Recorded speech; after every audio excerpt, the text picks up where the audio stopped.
Bom, então sejam muito bem-vindos a mais um evento da Comissão Nacional de Mediação. Para nós é uma alegria estar com vocês, ainda mais nesse novo evento, nesse novo formato, que eu vou falar um pouquinho aqui para vocês do que se trata. Bom, eu sou a Janine Max, eu sou presidente da Comissão Nacional de Mediação, e esse evento ele foi produzido, elaborado, pensado por toda a comissão. A Comissão de Mediação ela é colaborativa, participativa efetivamente, a gente não faz essa atuação só na parte da advocacia ou judicial. Dentro da comissão, a gente tem muitos grupos de trabalho, isso faz com que os grupos, né, com as atividades, elas fluam de uma maneira muito melhor. Então, é assim que a gente procurou fazer. Esse evento ele é produzido pelo grupo que faz a produção de eventos da comissão. Vou passar a palavra muito em breve aqui para o grupo também se pronunciar.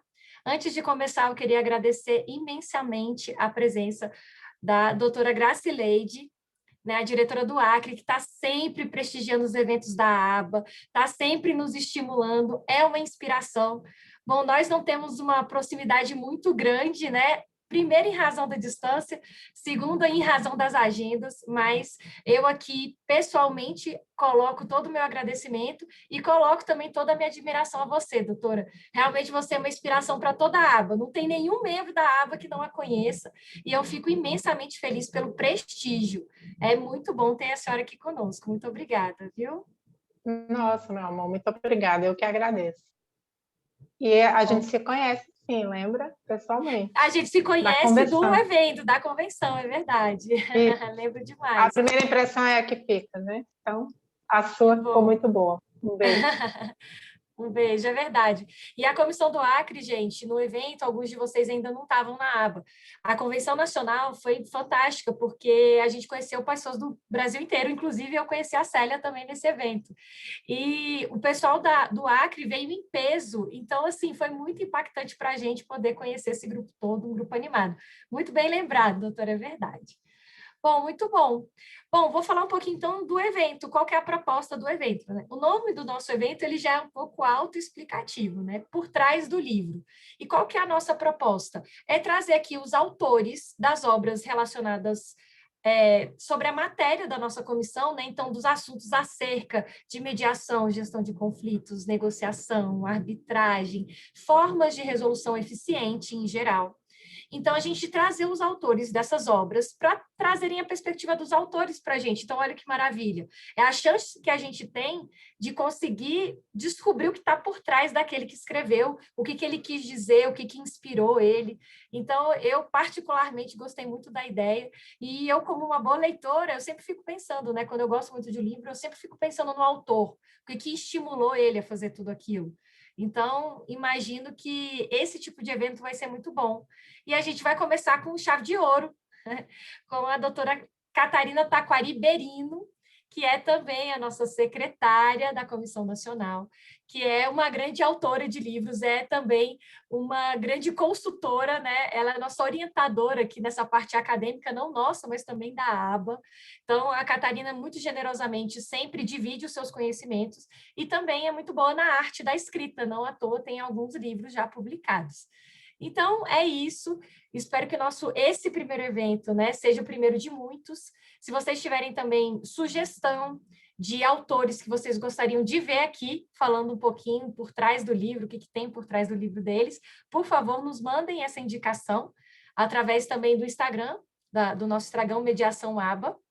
E vou passar a palavra aqui para minha vice-presidente, que é a doutora Célia Regina Dantas, que também coordena toda a parte de eventos da comissão. Então, com a palavra, Célia e a equipe.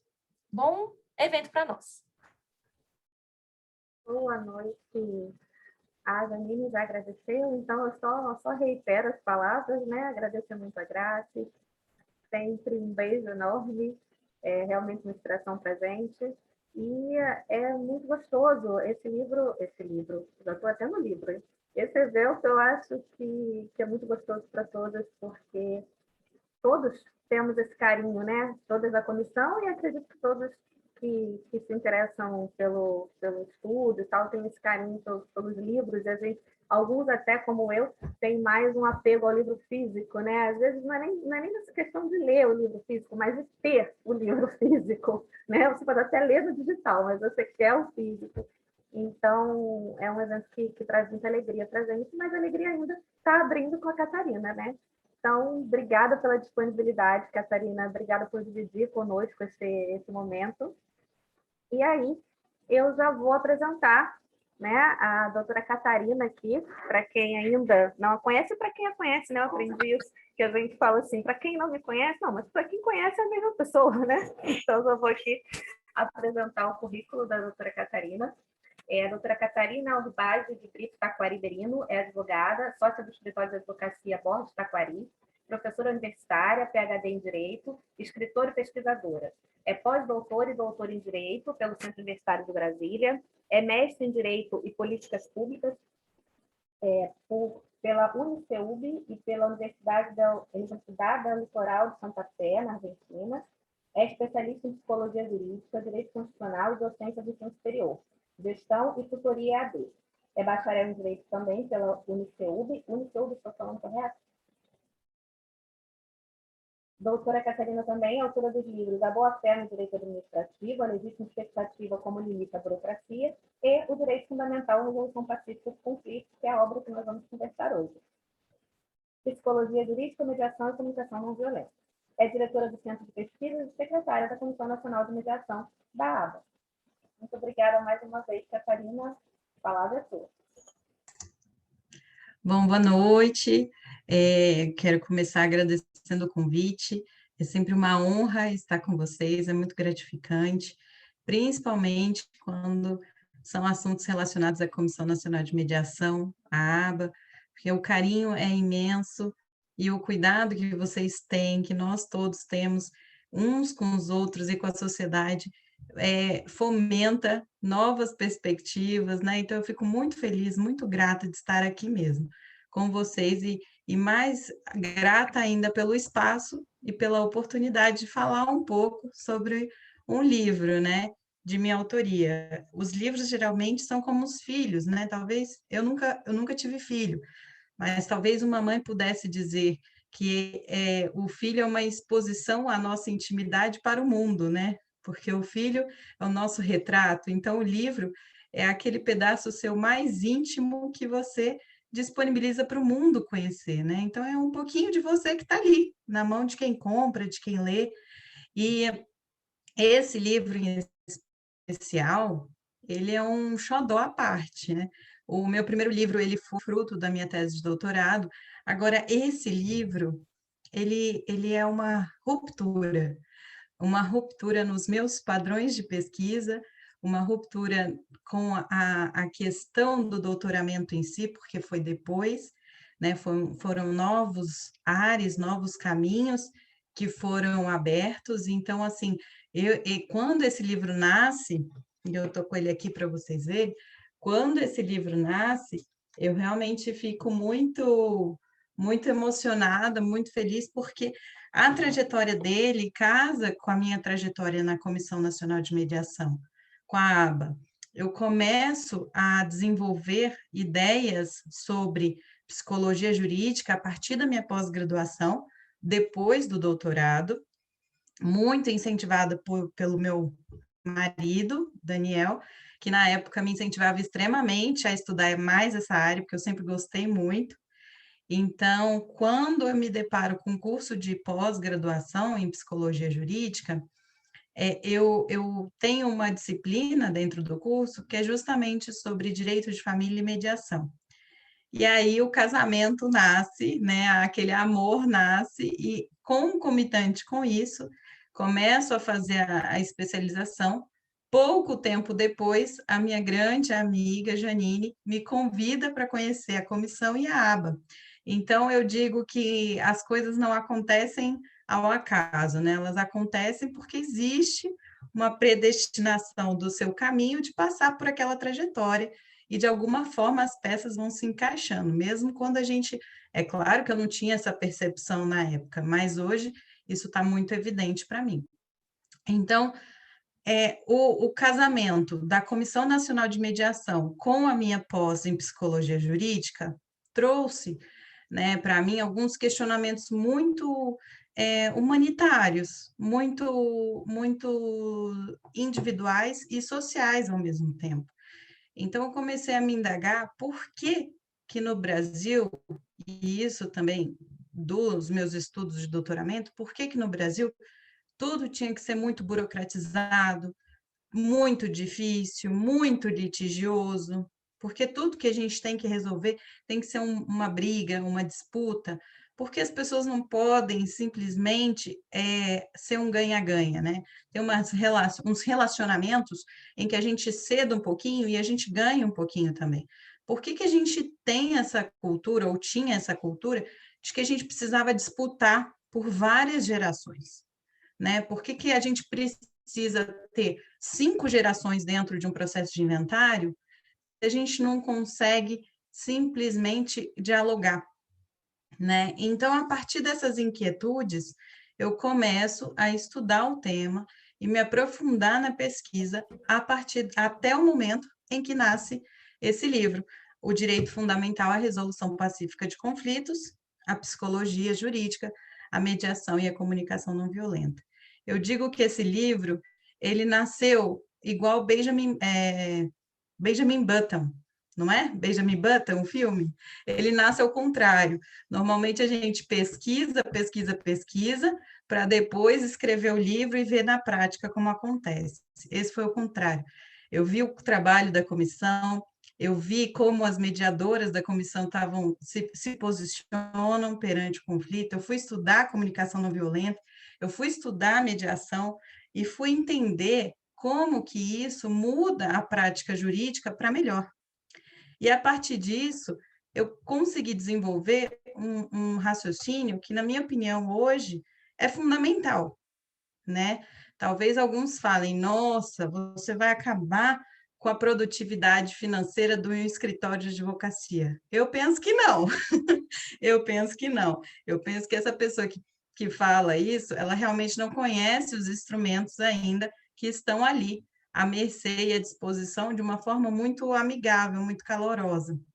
Então, o grande X da questão que eu coloco no livro, e eu coloco com muita tranquilidade, é dizer o seguinte: por que no Brasil a cultura é do litígio? Porque o conflito é natural do ser humano. Somos seres humanos, logo conflitamos, né? É natural que a gente discorde de opinião, é natural que a gente tenha pontos de vista diferentes, é natural que a gente não queira a mesma situação que o coleguinha está vivendo, ou que a pessoa próxima da gente pode estar vivendo, ou que o nosso ambiente profissional exige, mas a gente não precisa levar isso sempre para um litígio, para um processo judicial, porque a gente não consegue resolver as coisas de forma pacífica. Então, eu começo a me questionar sobre realmente o direito fundamental à paz. Quanto vale a sua paz? Qual o valor da sua tranquilidade? Quanto custa a sua paz de espírito, a sua noite de sono bem dormida? Impagável. Não tem como quantificar. Mais difícil que dano moral no judiciário. Então, é a partir dessa perspectiva que eu consigo desenvolver o raciocínio para se chegar ao seguinte questionamento. Ora, se o direito à paz é um direito fundamental de quinta dimensão, já dialogado por vários doutrinadores, como a resolução pacífica de conflitos ainda não foi interpretada como um direito fundamental também? Porque se a minha paz, ela está ligada à minha tranquilidade, à minha liberdade, à minha dignidade enquanto ser humano e à efetivação do Estado democrático de direito de me permitir não vivenciar um litígio, por que o Estado não fomenta esse tipo de atitude, esse tipo de convívio? E aí, dentro do livro, eu venho dialogando com o aculturamento, com as ideologias, com a burocracia, e de uma forma que eu tento ser um pouco mais leve do que um livro de direitos tradicional, eu tento trazer aí essa reflexão. E então, para finalizar a minha fala sobre essa perspectiva do livro, demonstrar realmente que o caminho da Comissão Nacional de Mediação é um caminho sólido, firme e muito efetivo. Muito efetivo.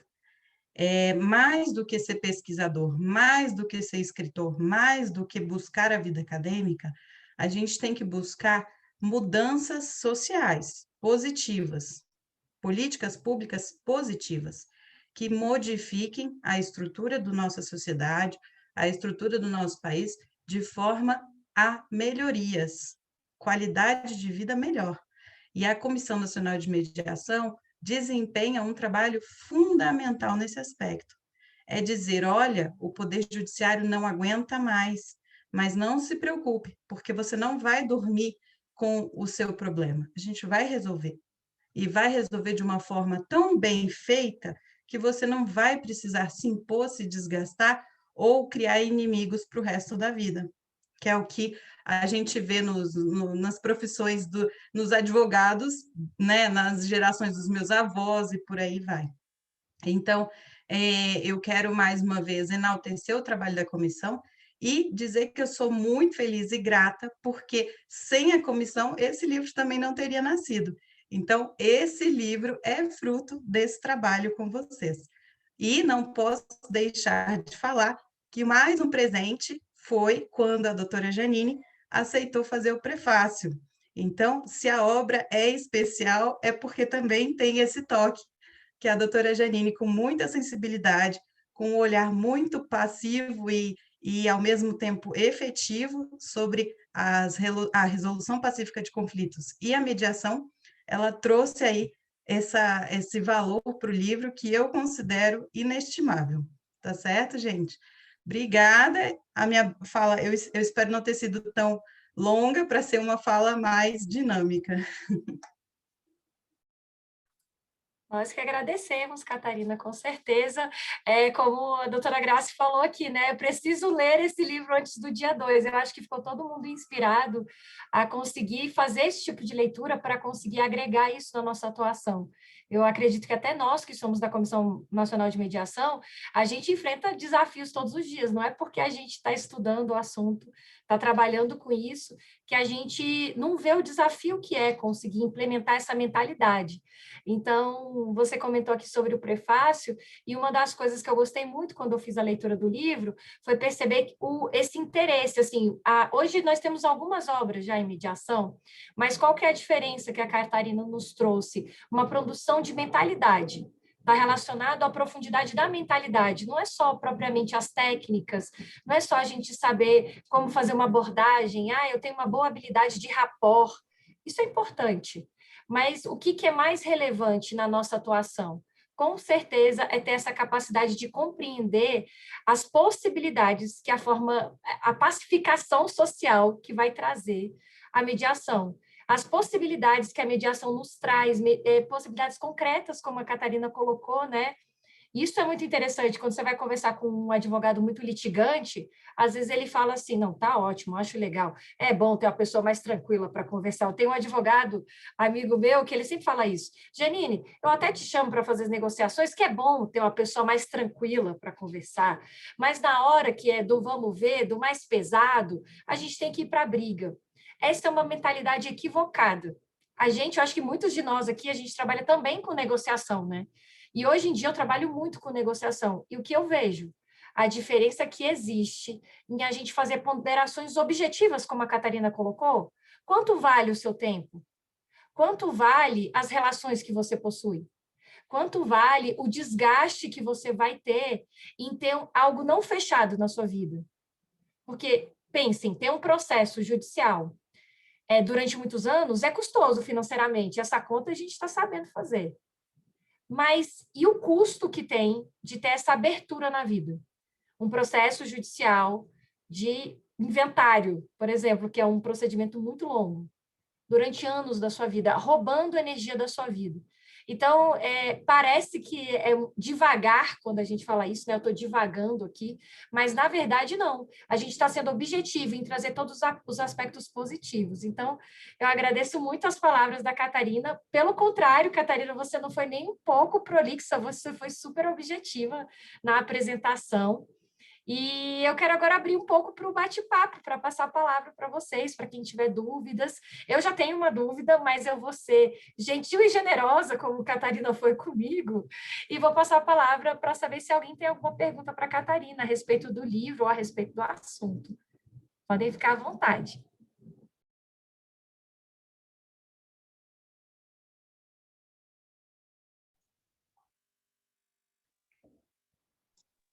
Boa noite, Catarina, parabéns. Você é realmente uma inspiração para todas nós, com certeza. E nessa mesma temática, eu queria que você falasse um pouquinho, como a Janine bem colocou no começo, né? A gente quer conhecer um pouquinho mais de quem está aí por trás do livro. Como é o seu processo de produção? Como você se organiza? Como que você pensa assim no livro? E a gente imagina que é um trabalho realmente, né, que requer muita dedicação. E no meio de tantos afazeres, assim, o que que te motiva? Ah, não, agora é o meu momento. Como é que é essa produção? Oi, Dalila, obrigada pela pergunta. Fico muito feliz. Olha, é sempre bom quando toco nesse assunto, porque eu adoro falar sobre isso, né? Então acaba que eu até espero alguém provocar para não ser enfadonha. Mas a rotina de escrever é como qualquer outra rotina. É como levantar, é como escovar o dente, é como trabalhar. É claro que no começo exige um pouco mais, é mais cansativo, dá mais trabalho. A gente chega até a ficar raivoso em certo momento, achando que aquilo ali não é para gente. Mas isso tudo é hábito, né? No começo é mais difícil, depois a gente vai se desenvolvendo. São técnicas pessoais, individuais, mas que não necessariamente não possam ser aplicadas por todos, que é uma rotina de trabalho. Assim como você no seu dia tem uma agenda e diz, olha, eu tenho isso, isso e isso para fazer, com a pesquisa e a escrita é a mesma coisa. Então, eu começo sempre separando livros que eu tenho interesse naquela área. Então, eu comecei por psicologia jurídica, que era o que eu estava estudando para pós. Dentro de psicologia, surgiu a mediação e o direito de família. Então, reservei mais um tempo para esse livro, para essas leituras. A gente não consegue escrever aquilo que a gente ainda não sabe. Então, é importante separar esse tempo inicial para realmente buscar os autores que falam aquilo que você precisa saber. Não necessariamente aquilo que você quer ouvir, ou ler, melhor dizendo. Porque às vezes o autor discorda totalmente do que você quer, mas ele é importante para você amadurecer o seu ponto e a sua tese. A partir do momento que você faz as leituras, e essas leituras são acompanhadas de fichamentos, né? Porque ninguém tem eu não tenho uma memória de elefante, então eu faço os fichamentos para poder lembrar o que cada autor vai me trazendo de novidade. E a partir disso, eu separo horas por dia ou por semana, a depender do período, né, de como eu estou no trabalho, no desenvolvimento, para escrita. Então, vamos supor que nesse mês eu tenha um pouco menos de tempo. Então, o que que eu faço? No meu dia livre, ou num dia que eu tenho um pouquinho mais, eu separo ali 1 hora, 1 hora e meia para isso. Às vezes é sacrificante, porque a gente tem que separar os dias em que a gente poderia estar fazendo lazer, né? Atividades de lazer, como domingo, sábado e por aí vai. Mas se você separa um pouquinho por semana, você consegue ter uma produção muito boa. Então, ao longo de um ano, você consegue ter um livro de 100 páginas escritas, entende? Mas é preciso ter essa rotina mesmo. Primeiro pesquisa, busca aquelas ideias, vê se tem trabalho ou não de campo, né? Se você precisa desenvolver, buscar entrevistar pessoas ou ir para um determinado ambiente específico para desenvolver o seu raciocínio, e aí sim escrevendo, né? Escrevendo no seu texto, porque escrever você vai escrever ao longo de todo o caminho, seja com bloquinho de notas, no celular, mas é sempre nessa nessa ideia, é fazer disso uma rotina, um hábito, e não ter medo, porque eu digo isso por experiência própria. No começo, a gente fica com muito medo de estar escrevendo besteira, só que a gente se julga muito. Então, as besteiras, você deixa ali salvas, porque às vezes ela pode ser transformada numa coisa boa. Então, eu tenho uma pasta cheia de besteiras, cheia de parágrafos não terminados, textos incompletos, que eu deixo ali. Em algum momento eu lembro, nossa, eu já vi isso em algum lugar. E aí eu vou lá, pesquiso, puxo, melhoro, reformulo. Às vezes puxo uma ideia e crio outra, mas é nesse sentido. Então, eu falo isso dentro da comissão, falo fora da comissão, para quem quiser ouvir. Só não escreve quem não quer, porque poder escrever basta querer. Não tem nenhum mistério. Da mesma forma que você aguenta ter uma reeducação alimentar, uma dieta, uma academia todo santo dia, você consegue escrever e descobrir o prazer nisso. Porque depois de certo tempo, a gente realmente tem necessidade, né? Vira um vício, porque você quer falar daquilo. É como se as pessoas te escutassem através do seu livro, sem você precisar levantar a voz, sem você precisar de um público específico. Então, é muito bom, é muito prazeroso. Maravilha, Catarina. O bom é que a Catarina, ela traz os aspectos bem práticos, né? Assim, todos nós, muitas vezes, a gente quer desenvolver, tem conhecimento na área, né? Muitos aqui, quanto tempo de profissão, de atuação nessa área não tem? Mas muitas vezes não consegue ter a disciplina, como a Catarina falou, nos falta muitas vezes disciplina, mas nos falta também uma forma. A gente fica buscando a adequação de uma forma, começa a escrever e fala, nossa, não tem conteúdo para isso, ou não tem um desenvolvimento bom em pesquisa. A Márcia falou aqui no nosso chat, né, que a Catarina realmente é extremamente didática, e eu acho que tanto eu quanto a Márcia, quanto a Carla, que fizemos uma obra junto aí com a Catarina, a gente pode dizer que se não fossem as dicas valiosas da Catarina, não ia ser possível fazer esse livro em coautoria, porque ela tanto nos orientou na pesquisa quanto na forma, como é que a gente vai fazer essa escrita. Eu não quero deixá-la muito formal, mas como é que a gente vai fazer? Então, essas orientações todas são extremamente preciosas e a gente agradece muito que você está dividindo aqui com a gente. Maravilha! Mais alguém quer fazer quer fazer alguma pergunta, algum comentário? Eu quero fazer. Boa noite a todos. Catarina, realmente é muito bom ouvir você falar. É muito leve, né? É muito gostoso a gente falar de uma coisa que você criou. E, assim, como você traz essa perspectiva da psicologia jurídica, eu queria que você falasse um pouquinho, assim, o que você acha que ela pode trazer, talvez, assim, para sintetizar, né? O que você acha mais relevante para a gente observar num processo de mediação, de resolução de conflitos que a psicologia jurídica nos traz? Que bom, Lu. Fico muito feliz com a sua pergunta também. É sempre bom. Olha só, a psicologia jurídica, ela traz uma interdisciplinaridade com o direito que é fantástica. Primeiro porque ela demonstra, né, ela consegue unir a parte legislativa, jurídica, com algo que a resolução pacífica de conflitos, ela tem muito, que é a empatia. Então, a psicologia, ela consegue traçar o perfil, a psicologia jurídica, ela traça o perfil daquele indivíduo que solicita o direito. Então, através da psicologia jurídica, a gente consegue investigar por que aquela pessoa, às vezes, é agressiva no discurso, por que ela não aceita ceder, ou por que ela cede demais, por que ela não consegue dizer não e talvez colocar a sua opinião. Então, e aí, até para perfis criminais também, não só do agressor numa situação, mas também da vítima, né? Como que a vítima reage àquilo tudo ou não reage. Então, a psicologia jurídica, ela consegue traçar o perfil do indivíduo e nos trazer para o direito, nos tornar no direito pessoas empáticas àquela situação.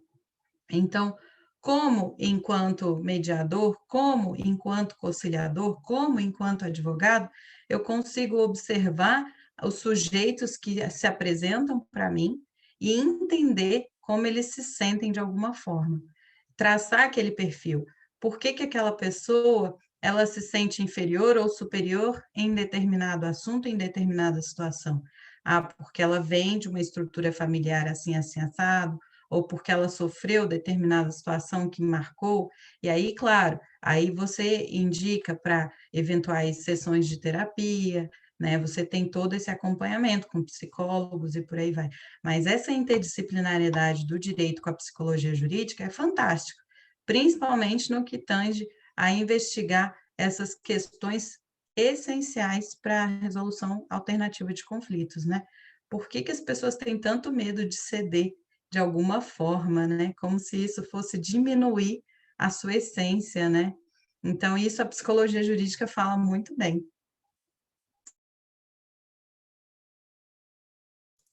Excelente. Essa agregação é muito interessante, né?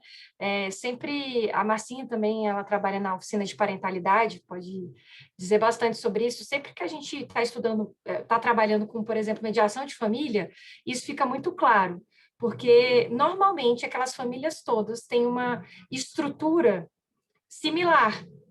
Elas têm um perfil muito similar, que a psicologia também jurídica pode nos ajudar, o estudo mais aprofundado na psicologia jurídica pode nos ajudar a entender aquele sistema e, às vezes, estruturar respostas melhores para aquela estrutura familiar, né? Quando ela chega no judiciário ou antes de chegar, né? Quando ela chega nas nossas mãos. Então, interessante, Kátia, muito bom.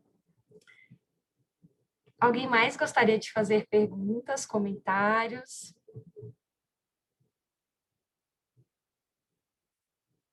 A Márcia comentou que as partes não gostam, né? As partes, elas chegam numa audiência de mediação como num cabo de guerra.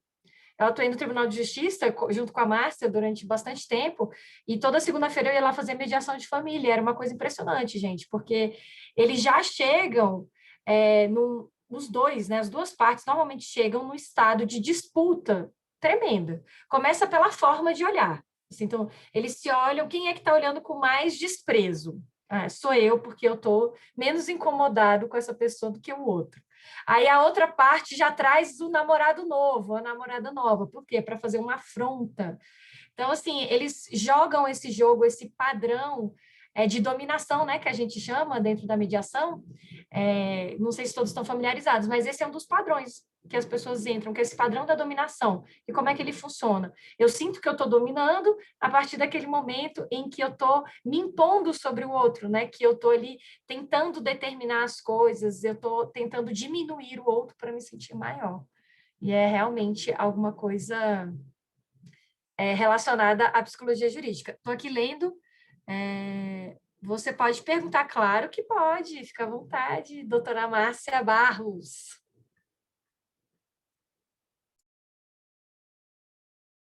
Você consegue ligar o seu áudio, Marcinha?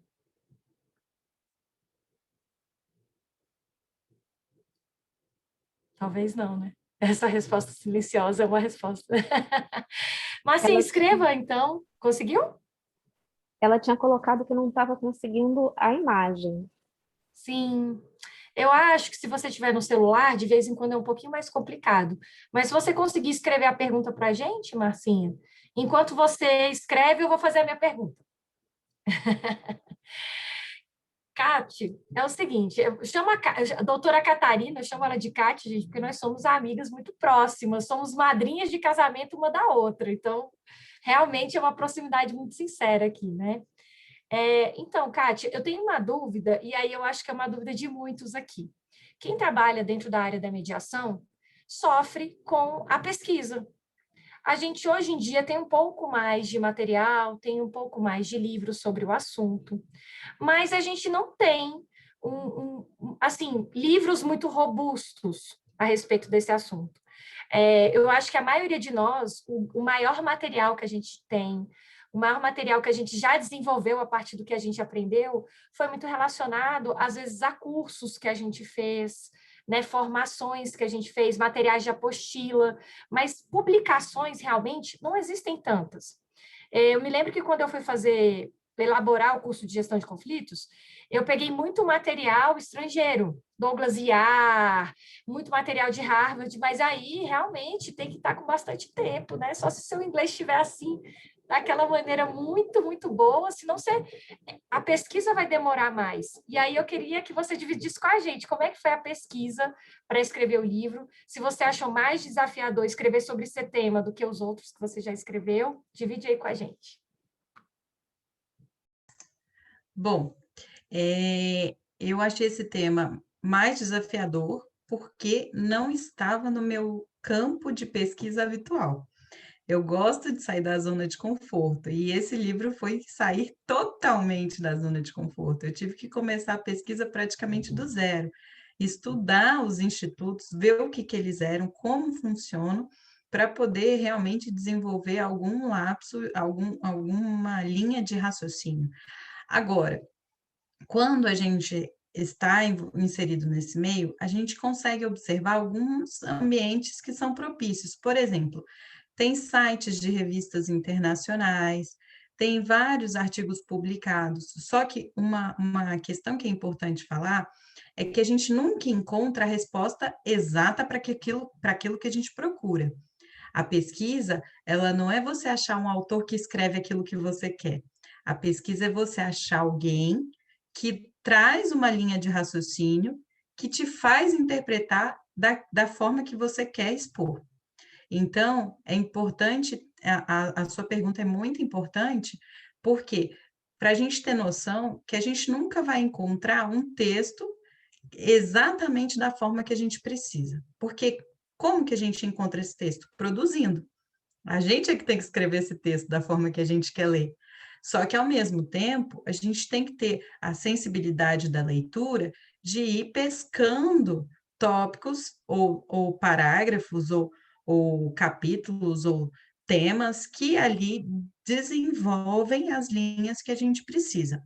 É claro que, e eu já disse isso nos bastidores para vocês e digo novamente que a resolução pacífica de conflitos, ela tem muita precariedade de material escrito, né? A gente não tem material escrito no país, praticamente. Tudo que a gente acha é estrangeiro, né? Então, ou você tem que saber inglês, ou você tem que dominar as artes de tradução na internet, né?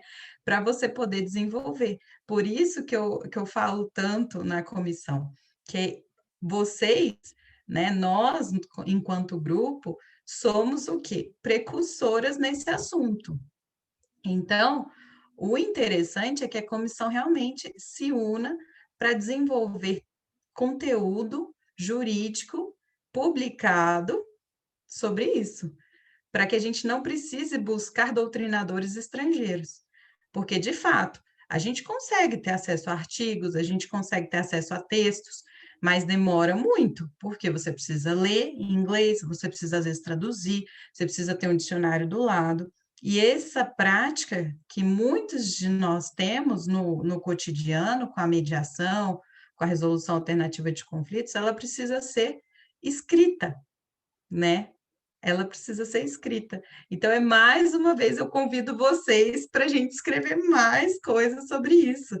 Vários e vários livros, vários e vários e-books, para que as próximas gerações elas não precisem recorrer aos doutrinadores estrangeiros, né, aos pesquisadores estrangeiros. Claro, sempre, né? A gente sempre vai buscar. É natural do ser humano. A gente quer buscar em outros países para saber como é a realidade lá. Mas a gente tem que ter os nossos também. Poxa, a gente tem tanta gente boa, tanta gente maravilhosa que atua aí de forma magistral, né? E só precisa de um incentivo para escrever. E não é difícil, é só trabalhoso. Bom, com esse estímulo aí, eu acho que está todo mundo se animando, né, para se organizar, escrever muito mais. Eu mesmo fiquei bem motivada aqui para continuar escrevendo. Muito bom, me esclareceu bastante, Kátia. Muito obrigada. Bom, antes de passar aqui para a pergunta da Marcinha, que teve dificuldades tecnológicas aí, eu quero, primeiro, já que a gente está tendo algumas pessoas entrando aqui, algumas pessoas muito carinhosas e ilustres, quero agradecer a presença aqui da doutora Viviane, diretora da ABA, que acabou de entrar. Obrigada, doutora Vivi, sempre dá um jeito de nos prestigiar, uma pessoa extremamente ocupada. Então, fico feliz de vê-la aqui. Doutora Eneida também, que está conosco, eu fiquei muito feliz de tê-la aqui. Doutora Eneida também é uma pessoa extremamente experiente, inclusive na área de escrita, né, de publicação de livros. Eu acho que ela tem 2 ou 3 livros aí de sucesso de vendas, inclusive no final vou passar a palavra também para a senhora falar um pouquinho do seu livro. Então, queria agradecer a presença de todos, né?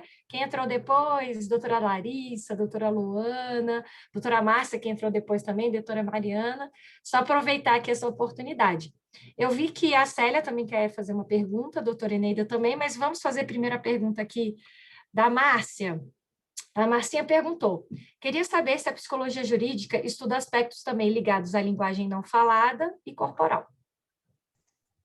Com certeza, Marcinha, com certeza estuda, né? Inclusive, a gente tem dentro da psicologia jurídica um campo, né? Uma disciplina, uma cadeira, que estuda somente, exatamente, a forma de se portar, como a pessoa ela se comporta diante de uma situação, às vezes constrangedora, uma situação tensa, ou que ela esteja ali ansiosa, então a forma dela se portar, né, como ela coloca o braço, como ela dispõe o rosto, né, ou, por exemplo, as vítimas em crimes sexuais, como é que ela se senta, né, às vezes ela não consegue nem ficar com o rosto levantado, às vezes é sempre um aspecto cabisbaixo, os ombros, né, também, então tudo isso a psicologia trata, a psicologia jurídica trata e trata com maestria, porque ela apresenta realmente sensações físicas, né, que quando a pessoa coloca, a gente vê claramente que a pessoa está numa situação desconfortável, numa situação ali difícil para ela. Então, essa questão física, né, de como a pessoa se porta, também realmente é estudada a linguagem não falada, né? Porque a pessoa não precisa falar nada, basta você olhar para a pessoa que você sabe como ela está se sentindo de acordo com a expressão. Ela pode até falar outra coisa, ela pode falar, não, tá tudo bem, tô bem, mas você vê que pelo aspecto físico ali que ela se mostra, se porta, você sabe que ela não está tão bem assim. Então, sim, e é possível utilizar também nas questões familiares, muito, né? Eu digo que mãe geralmente não precisa nem fazer psicologia jurídica para entender uma linguagem não falada do seu filho. Marcinha, que é mãe, deve entender isso melhor ainda, né? Não precisa ter muita noção de psicologia jurídica para saber que o filho está irritado porque está com fome, né? Está ansioso porque não fez alguma coisa ou fez errado. Então, vocês têm aí esse know-how também muito bom. Muito bom, né? Aquela máxima do... E aí, você tá bem? Tô ótima. Dá pra ver. Muito bom. Célia, você quer fazer uma pergunta também? Eu vi que você levantou o braço. Sim, você tinha falado, Catarina, sobre, bom, várias coisinhas aqui que eu anotei, mas não vou tomar todo o tempo, não. Mas falando essa questão da mudança do pensamento, né, que a gente tanto trabalha, né, e a questão do direito fundamental, que é o título e que eu acho é uma pergunta maravilhosa, né, de extrema relevância, é um questionamento de extrema relevância, por que não? E aí eu digo que, eu costumo dizer que a adoção, né, das formas de resolução pacífica dos conflitos é uma questão estratégica, como a Janine já colocou aqui, de economia, de eficiência, de efetividade, principalmente para nós, né, advogados. Então, essa questão do, quero utilizar a mediação porque não gosta ou porque não é bom de briga, né, tem muito isso, né, o advogado não é bom de briga, e aí quer usar a mediação. Eu não vejo, eu brinco hoje, né, depois de todo esse tempo, eu digo que eu fui forjada no contencioso, acho que como muitos aqui, aí eu brinco hoje, né, que eu falo assim, bom, boa de briga eu posso até ser, mas eu não quero mais ser, né? Não me diz mais nada, então eu não quero mais ser. Eu prefiro ser muito melhor na negociação do que ser boa de briga. E aí eu fico brincando que é uma questão estratégica. E dentro desse pensamento de questão estratégica, quem tem, talvez, quem dá aula, como por isso a minha pergunta agora, e quem tem alguém que esteja ali dentro de uma formação em direito, eu tenho a minha afilhada que está cursando direito, e aí ela me traz várias vezes algum questionamento de faculdade, e sempre voltado para o litigioso, né? Os trabalhos, as provas, são sempre voltadas, qual a ação cabível para isso? E aí eu fico brincando, antes de você dizer qual a ação cabível, explica que tem esse caminhozinho aqui. E talvez essa implementação, você falou de interdisciplinaridade também, essa implementação de uma questão estratégica dentro do currículo, não só uma cadeira de resolução pacífica de conflitos, mas a implementação dentro das outras cadeiras, né? Então, como a gente tem prática jurídica, a gente tem o módulo de prática jurídica em civil, módulo de prática jurídica em penal, por que não ter um módulo de prática jurídica, mas não só voltado para o contencioso, né? Voltado para a aplicação da resolução pacífica dos conflitos? E aí, como você é professora também, queria te perguntar se você acha que isso é viável ou se não, Célia, você está muito distante da realidade. Você acha que seria viável implementar esse currículo dentro da faculdade, não uma matéria específica, mas diluindo em todas as outras matérias para que a gente pudesse fazer essa implementação conjunta aí? Célia, você não está dentro da realidade, você vive o futuro no presente, essa é a verdade. Olha, as universidades, as faculdades que eu tenho acompanhado, elas estão preocupadíssimas com a inserção da resolução pacífica de conflitos como uma cadeira definitiva e ter dentro do núcleo de prática jurídica um ambiente específico para negociação, mediação, conciliação, porque isso não é o futuro, gente, é o presente, né? E essa garotada jovem que está entrando, eles não querem saber de morrer brigando, né? A gente foi, sim, forjado no litigioso, mas eles querem ser nascidos na resolução pacífica, né? Eles querem essa possibilidade de não ter brigas eternas. E as faculdades perceberam isso, estão percebendo, estão se adequando e realmente reestruturando. Assim, é claro que isso é um papel principalmente do coordenador de trazer, chamar a atenção para o grupo de professores, né? Para o corpo de professores e falar, olha, vamos fomentar, porque isso sim se valoriza e por aí vai. Então, é claro que é um trabalho de longo prazo, né? Porque precisa mexer com questões estruturais e íntimas dos próprios professores litigantes, né? Mas que está sendo modificado e eu acredito que nos próximos 5 a 10 anos não vai se ter mais dúvidas sobre resolução alternativa de conflitos dentro das universidades.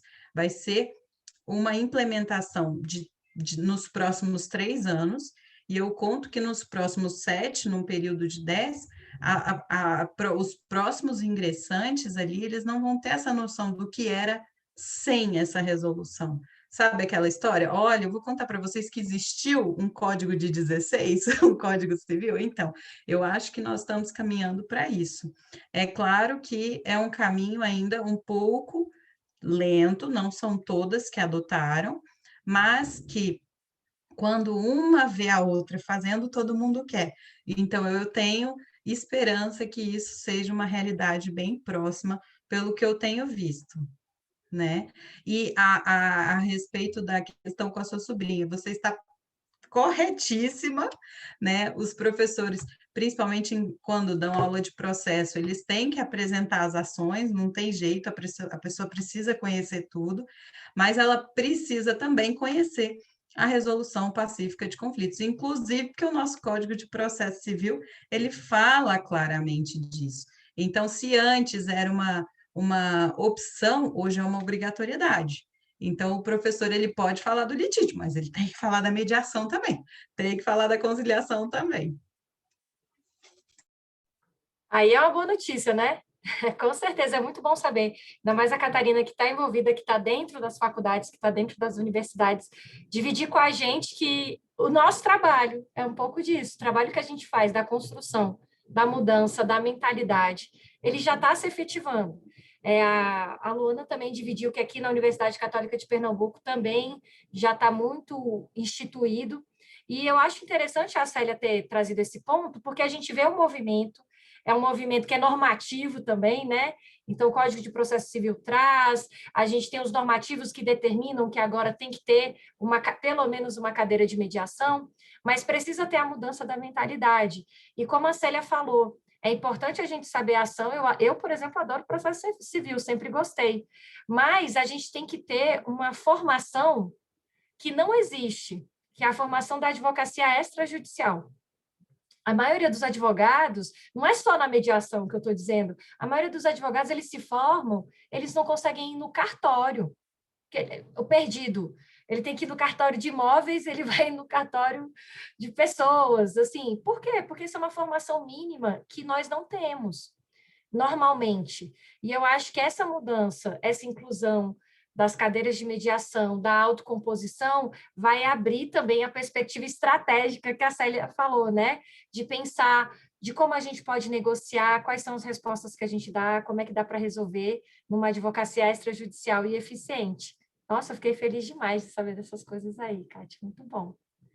Bom, vou passar a palavra agora para a doutora Eneida, para a nossa última pergunta aqui, que ela tinha levantado a mão. Pode falar com a palavra, doutora Eneida.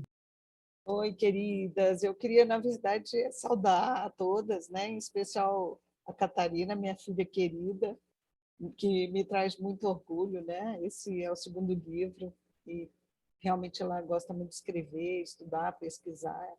E queria agradecer a você, Janine, e todas as colegas, né, que acolheram tão bem ela na comissão. Ela ficou muito feliz, né, de estar participando da aba, inclusive dessa comissão, e tem incentivado muito ela, né? Eu achei bem legal e o que eu só queria fazer duas pontuações. A primeira é que, como vocês disseram, e aqui o grupo é de mulheres, eu acho que a contribuição que pode ser dada sempre é escrever mesmo, porque isso fica o legado, né? A gente tem, às vezes, receio, mas o legado que a gente pode deixar, às vezes a gente não tem condição de trabalhar com todas as pessoas que precisariam da mediação, mas você falando, você escrevendo, você deixando aquilo para leitura, né? Fazendo artigos, fazendo livros, enfim, você vai dando a sua contribuição. Então, essa é uma contribuição importante, né? Então, quanto mais escrever, melhor. Vai aperfeiçoando, né? Como a Catarina falou, o primeiro é sempre, a gente sempre tem medo de levar uma pedrada, né? E sempre tem alguém mesmo para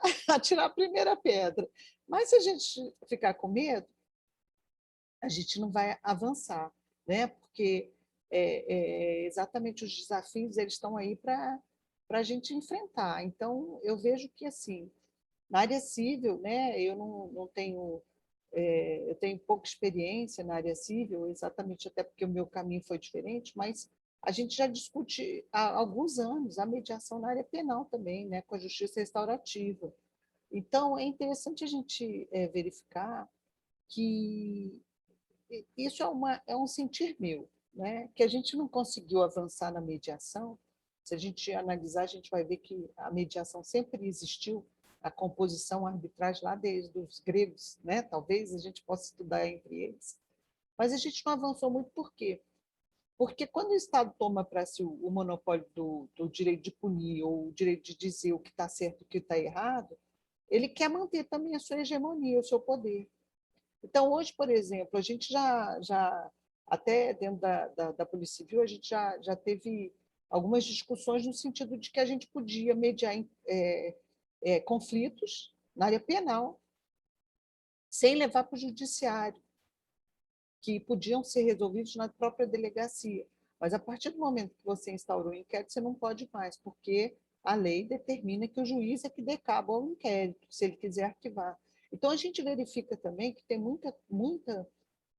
muitos procedimentos que são utilizados ainda, até mesmo, né, no Código de Processo Civil, se a gente observar, que ele tem que ser dentro de um processo estabelecido, de um procedimento estabelecido. Ele não pode ser extrajudicial, como a doutora Janine colocou. Por que não? Se tem tanta coisa boa extrajudicialmente que a gente pode fazer na área civil ou criminal. Às vezes a vítima não quer punição, ela não quer cadeia para o agressor, ela quer um pedido de desculpas, ela quer que arrume o carro dela, ela quer que arrume a bicicleta. ela quer que ajude nos medicamentos, ela não quer crime, ela não quer uma pena, ela não quer uma sanção. Mas o judiciário toma para si e você fica perdido. Porque se você faz uma composição, por exemplo, na área penal, se uma das partes não concordar, vai virar uma ação penal. Então, você não tem nem a possibilidade de extrajudicialmente fazer isso. E outro problema mais sério, eu acho, que a gente hoje tem enfrentado, que eu acho que é um tema também que nós, mulheres, temos obrigação de enfrentar, que é a questão da violência doméstica e familiar. Porque a mulher, muitas vezes, ela não quer se separar daquele homem. A mulher não quer sair de casa, ela não quer levar os filhos, ela quer ficar em casa, mas ela quer que ele se trate. Por que isso tem que ser feito via judiciário? Por que isso não tem um acompanhamento extrajudicial ou pré-ação para que o Estado possibilite isso para a mulher? Porque hoje o que a gente está vendo é que, por exemplo, principalmente agora na pandemia, que as mulheres elas não têm condições financeiras, elas não têm acesso nem à informação. Então, ela não sabe nem que precisa, que ela poderia ficar em casa e mandar o marido sair. Mas isso tem que ser um procedimento. Não tem ninguém que possa fazer isso sem que haja um procedimento. Então, assim, são muitas questões, né? Essa questão da mediação é uma questão que mexe com a gente, exatamente por quê? Porque a gente acaba, né? Essa cultura que a doutora Célia colocou também, que eu acho bastante interessante, é uma cultura que a gente é educado não é em casa, não. É na universidade. Você tem que brigar, você tem que ser bom. Você ganhou? Quanto você ganha? Quantas ações você ganhou? Ah, você perdeu a ação? Não, porque minha cliente não queria uma briga, ela queria uma composição. Esses dias eu vi um caso curioso, até que dentro da família, né? Da família, assim, que eu digo, dentro do escritório. A parte concordou com o pedido, então nós concordamos com o pedido, e o juiz disse que ia aplicar revelia. Aí nós tivemos que falar para ele: seu juiz, espera aí, não está tendo, não é revelia, porque não há litígio. Nós estamos concordando com o pedido de quem entrou com a ação. E o juiz queria aplicar revelia. Olha só que loucura. Então, assim, aquilo que a doutora Célia falou, né, de ter aquela a possibilidade nas universidades, a gente ainda está muito, como a Catarina falou, tem que ser otimista. Mas a gente tem que brigar muito para que seja também uma disciplina transversal, porque isso está diretamente relacionado com o que ela colocou no livro dela, o direito fundamental de acesso à justiça, que não precisa ser a justiça do Poder Judiciário, pode ser extrajudicial. E quanta coisa boa tem sido feita, como a doutora Janine falou, em procedimentos extrajudiciais. Às vezes o menino não sabe, nem acabou de formar, não sabe que ele pode ir no cartório e resolver, por exemplo, uma questão de propriedade de uso capião, né? Que ele pode resolver uma questão na área de família no cartório.